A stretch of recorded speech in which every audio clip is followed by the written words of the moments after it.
Now today we are really lucky to have a speaker to come in today to talk to us about Women's History Month and sororities. Our guest speaker today is Dr. Aubrey Nance, who attended Westchester University, not too far away, for her undergrad, also went there for grad school, and then just completed her doctorate last year at Wilmington College. So that's a great feat. She currently is a professor at the Community College of Philadelphia, and today she's going to tell us a lot of great things. So when we are in here and we have a speaker, we want to show them respect. We want to make sure we have our hoods off, which I think we did a great job here, 6th grade, and make sure we keep our cell phones away and give our undivided attention. So please join me in welcoming Dr. Nance. Good morning, Beverly Hills Middle School. This is my first time here at you guys' school. It's huge. It's a lot of students here. How many students here you think?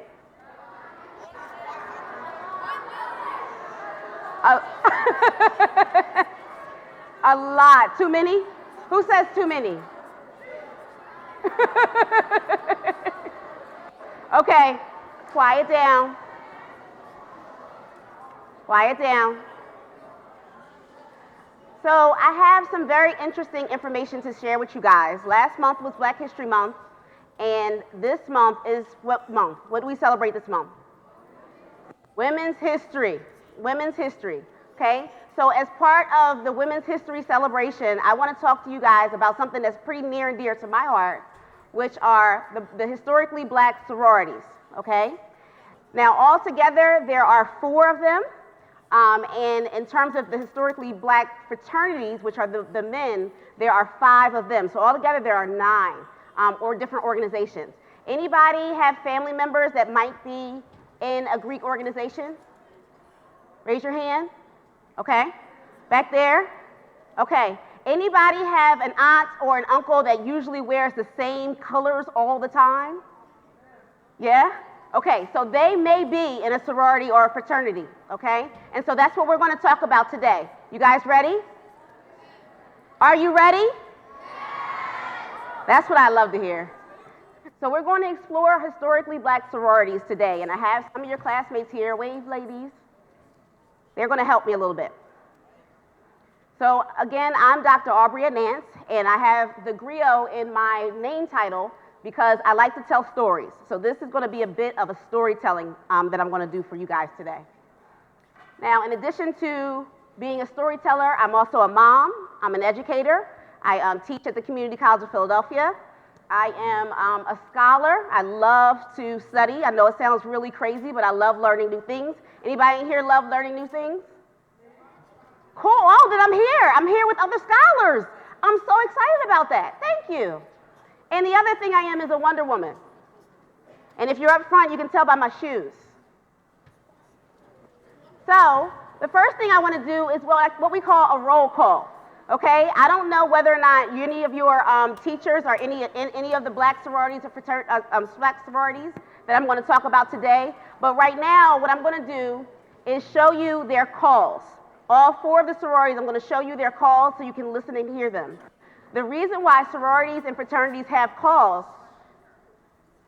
is so that they can communicate with each other, okay? So that we know where some of our sorority members or fraternity members are, or if we're in a large group of people, we may do the call to identify ourselves, and each one has their own individual sound that they make when they're doing their call. And so I'm going to go through those right now.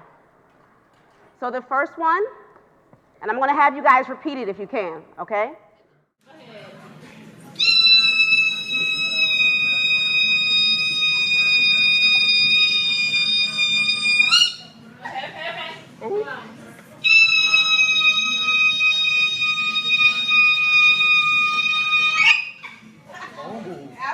Okay, who heard it? Who heard it? Okay, ready? Okay, at the count of 3. Ready? 1, 2, 3.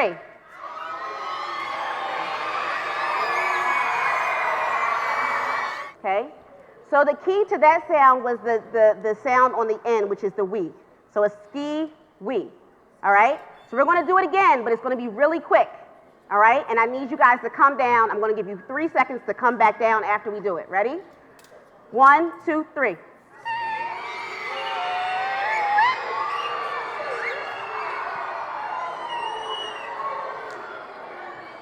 Much better. Good job, guys. Calm down. Calm down. All right, y'all ready for the next one? All right, we're going to do the next one. We came to the yard. The yard wasn't live. The yard wasn't live until the Deltas arrived. We came, we saw, we turned it out because that sweet ooh is what it's all about. I said that sweet ooh is what it's all about. So the sound that the deltas make is a sound, it's all O's, it's ooh, okay? And this one is my sorority, which is Sigma Gamma Rho Sorority Incorporated, and it goes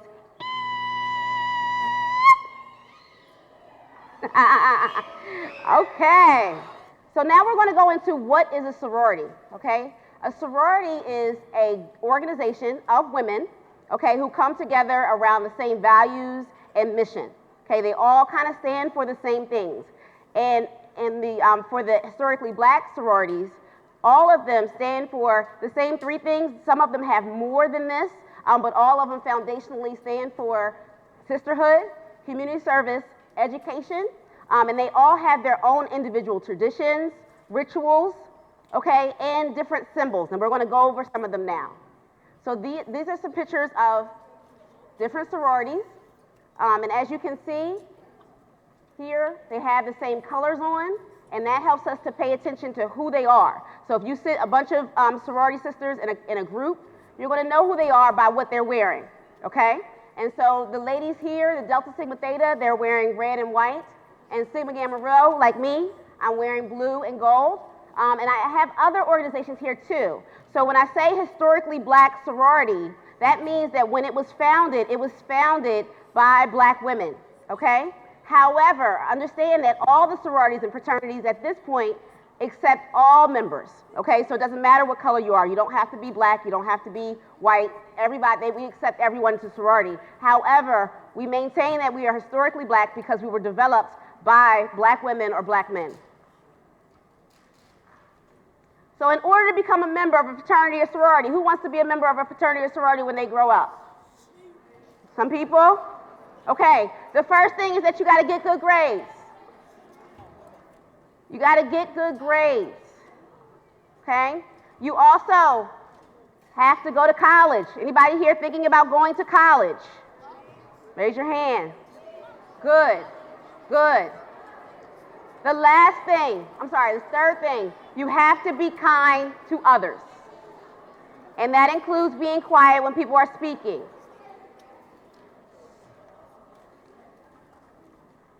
All right, you have to be kind to others, and you have to want to do community service. Anybody here ever done a community service and helped out somewhere? Good, good. Now, why do we have historically black Greek organizations? We have historically black Greek organizations because back in the early 1900s, and it was just Black History Month, so I'm sure you guys are aware, that back in the early 1900s, there was a lot of segregation. And in that time, black people were not allowed to join a lot of the fraternities and sororities that were on college campuses. And so they had to develop their own. So these are just some pictures of what segregation looks like. And again, I think you guys learned a lot about it last month. So during the time of segregation, there were things that were for white people and things that were for black people, and we weren't able to intermix. Okay, and that was in movie theaters, concert halls, schools, sororities, and fraternities. So back in that time, that was what was going on. And so there were some black men, the men of Alpha Phi Alpha, who decided that they wanted to have their own organization so that they could have strong bonds, so they can connect to each other, okay, and build an organization. And in 1906, which was a really, really long time ago, they came up with the first black fraternity, which is Alpha Phi Alpha. And here are some pictures of different members. So they actually were founded at Cornell University, which is a historically white institution, meaning that it's majority white students attending, especially at that time. And this is the campus. This is their creed. And who's this? Martin Luther King Jr. Dr. Martin Luther King Jr. was a member of Phi Alpha fraternity. He was an active member, and his organization played a vital role in the civil rights movement. So during this time, the men of Phi Alpha knew that it was really important for them to stick together to get through that time, and that's what they did. So as limited as things were for the men and all black people at that time, women had it worse, okay? So at that time, in the early 1900s, women were not able to vote. They were not allowed to get much of an education, and hardly any of them were allowed to graduate from high school. Okay, so it was a true privilege for them to be able to graduate from high school and to go to college. And so it was really important that they had their own organizations. And so there were some women who set out to create their own organizations, and those are sororities that I'm going to talk about. So the first sorority is Phi Alpha Sorority Incorporated, and they were founded by 9 young women. They have 9 founders. They wore the colors pink and green, and their symbol is the olive leaf. Can you take a walk and show everybody your beautiful colors?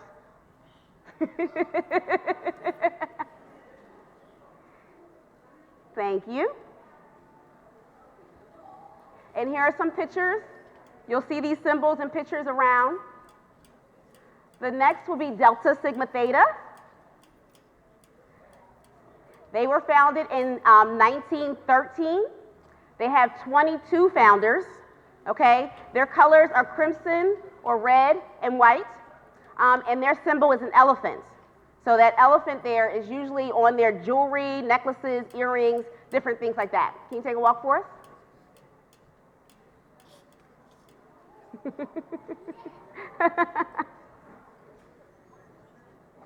And here are some pictures of them. The next sorority is Zeta Phi Beta Sorority Incorporated. And as if Howard University, because the other 2 sororities were founded on Howard University's campus, which is a historically black college. Zeta Phi Beta was the 3rd sorority that was founded on that particular campus.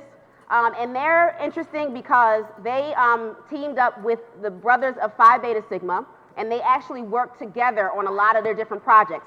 So they're their own individual sorority, but they are contractually bound with a fraternity, and they do a lot of work together with both the fraternity and sorority. Can you take a walk for me? So they have 5 founders. They were founded in 1920, and their colors are blue and white, and their symbol is of a dove. So a lot of the different images you see, you can go ahead and sit down, have doves in them. And the last one, the last but not least, now Sigma Gamma Rho sorority is the last sorority I'm going to talk about. And they are special because they were founded on the campus of Butler University in Indianapolis, Indiana, which was a majority white school at the time, okay? And moreover, the Ku Klux Klan met very heavily at that campus. And so it took them a long time to be able to actually create an organization because they weren't allowed to because of the activity of the Ku Klux Klan, which was very, very high at that point. And so 7 ladies came together and decided that despite the Ku Klux Klan, they would come up with their own organization. And in 1922, Sigma Gamma Rho sorority was founded. And their colors are royal blue and gold, and their symbol is of a poodle. Okay, there's some pictures. Now, why sororities? What we do, okay? A lot of people think that we just step, okay? But we do way more than that. A lot of sororities, we are advocates in our community. And each sorority has its own kind of advocacy line of what they do. So Alpha Kappa Alpha, they were very involved when they were created in women's rights for voting, and also in something called the Great Migration. The Great Migration is when the slaves were freed. A lot of times they stayed in the South where they were working on the plantations because they didn't have anywhere to go. But during the early 1900s, a lot of those ex-slaves started to come to the North and find new homes and find new jobs. And so Alpha, Alpha Kappa Alpha sorority helped out with bringing those families and helping them get jobs. So that was pretty cool. Delta Sigma Theta is really big on politics, and you'll find a lot of deltas in politics as well as education. And they really helped out with women's voting rights as well as civil rights for black people. So they were very much a part of what Rosa Parks was doing and Martin Luther King were doing at the time. The women of Zeta Phi Beta, they took it upon themselves in World War II to help out families of war workers so that they could get housing, okay? And they also helped out with kids who were being put in jail. So there were a lot of kids you guys' age at that time that were being placed in jail for very minor things. And so the ladies of Zeta Phi Beta helped out with making sure that that didn't happen. And the ladies of Sigma Gamma Rho, my sorority, they were really big on reading. All of them were teachers. The founders were teachers. And so they wanted to make sure that kids knew how to read. So they were big on that, as well as finding jobs for one another. So they created a network so that they could create jobs for one another. All of them now currently still have programs that they do. They're constantly doing community service, and they all have their own niche. So the ladies of Alpha Kappa Alpha, I want to blow this up for you guys. They have a bus, and it's called a mammogram bus. And what they do is they travel to different neighborhoods, and they give out free mammograms to women to screen for breast cancer. Okay, so it's huge, it's beautiful. The women of Delta Sigma Theta, they have something called Delta Day on Capitol Hill. So they go down to Washington, D.C. every year, and on this day they go talk to senators and representatives, and they talk about the issues that are happening in their community. So these are called Delta Days. The ladies of Zeta Phi Beta, they work along with March of Dimes. Anybody heard of March of Dimes? Okay, March of Dimes is an organization that works with babies that are born prematurely and their mothers. And the ladies of Sigma Gamma Rho, they do a book collection drive, a book bag collection drive every year. And then they give those books out to students like you guys who may need them. The organizations also work alongside some of the different activities like Black Lives Matter, the Women's March, the Save the Children rallies, and they give out a lot of money in charities. Okay. There are some famous members. I'm going to see if you guys know any of these people. Anybody know Coretta Scott King? Okay, so Coretta Scott King, she was an AKA, or an Alpha Kappa Alpha. Jada Pinkett Smith, who knows that? Who knows? Raise your hand. Okay. Rosa Parks, Maya Angelou. Okay, all of these, oh, and Alicia Keys. All of these women are joined an organization, Alpha Kappa Alpha. And Delta Sigma Theta has some really famous members as well. Anybody know Cicely Tyson? Some people? Okay. Nikki Giovanni, the poet? A couple people? Okay. Angela Bassett. She's the woman, she was the mother in Black Panther. So how many people know who that is? Okay, now you know. Cheryl Lee Ralph, which some of you may know. How about Aretha Franklin? Anybody know Aretha Franklin? All right. And Dorothy Dandridge. Anybody know Dorothy Dandridge, the dancer? They were all members of Delta Sigma Theta. For Zeta Phi Beta, anybody know Zora Neale Hurston? Okay, good. How about Whitney Houston? Cool. Esther Roll? Anybody? No? Okay. She's a little older. Okay. Dionne Warwick? Couple? You know Dionne Warwick? Really? Cool. Okay. Cheryl Underwood, the comedian? Couple people? All right. How about Tawana Braxton? Anybody watch the Braxtons? Okay. For Sigma Gamma Rho, their famous members, MC Lyte. Anybody know MC Lyte? Okay.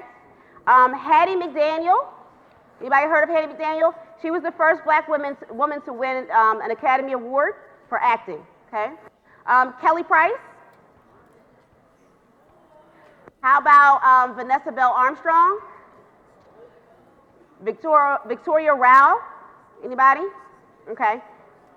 All right. So sisterhood, in terms of sisterhood, because we are in a sorority, there's a lot of hanging out we do. We love to hang out with our sorority sisters and do different things. And so I wanted to show you guys some pictures of what that looks like. And like I said, usually you'll see different people in different sororities wear their colors. And so in here, what members, can anybody tell me what organizations they see? Over here. AKA? Anybody else? Any other organizations? Delta? Who else? Yes. I'm sorry? Oh. Okay. So I hope you enjoyed it today. Did everybody enjoy it? Everybody learned something? Some people didn't. That's fine. Who learned something today? All right, cool. So when you see somebody in either blue and white, pink and green, gold and blue, or gold and white, or blue and white, know that they're part of a sorority and they're doing good things in their community. Okay? Thank you. Give a round of applause to Dr. Nance. Thank you.